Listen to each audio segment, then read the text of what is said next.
I'm at Ontario Shore's 5th annual Mental Health Conference, which features more than 70 presentations in the areas of research, recovery, and quality. The nearly 200 people who attended this year's event had the opportunity to hear from keynote speakers in the areas of education, research, and service delivery in mental health care. The highlight of the two-day conference occurred on day 2 with Mark Henick's presentation.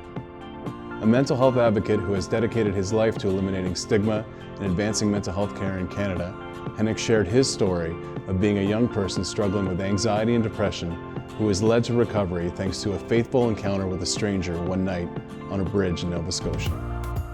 So when I speak to audiences like this or really any other, I like to set it up by telling my story, to tell how I had come to the point that I have now. Because really, while I do a lot of work in this space now in a lot of different ways, I talk about mental health, I work in mental health, but it all started out from my lived experience as a teenager with depression and anxiety, with thoughts of suicide, with suicide attempts.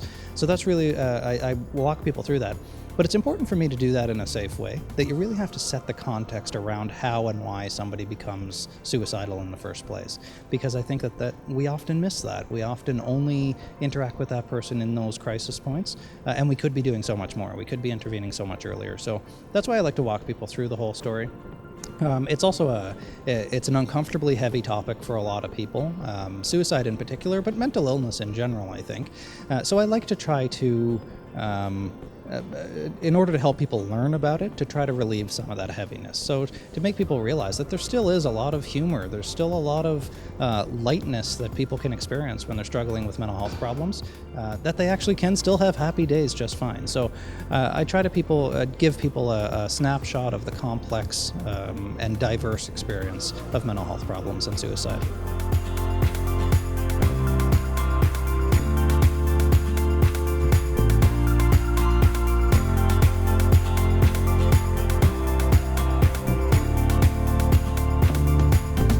Talk about a powerful, eloquent, compelling conversation with us. I reflected that Mark began with literally asking us to do the wave. So just like you do the wave at the baseball game. So we all got up and did the wave. So he moved us physically. And then with his story, he moved us emotionally. And I know I sat with tears in my eyes for most of it, and I'm told that many others did. Of course, I couldn't see behind me. So truly, he moved us emotionally. And, I really love alliteration. So so you think of move, and then right away I thought of motivated. And what he really did was motivate us as care providers, as clinicians, to be the best we can be for our patients. And I have often seen and talked about that wonderful phrase of Gandhi's, be the change you want to be in the world.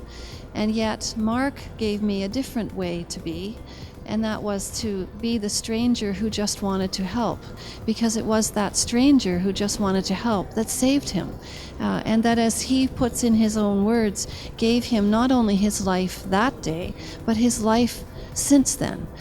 So it was truly not only an emotional experience, but a very inspiring one as well.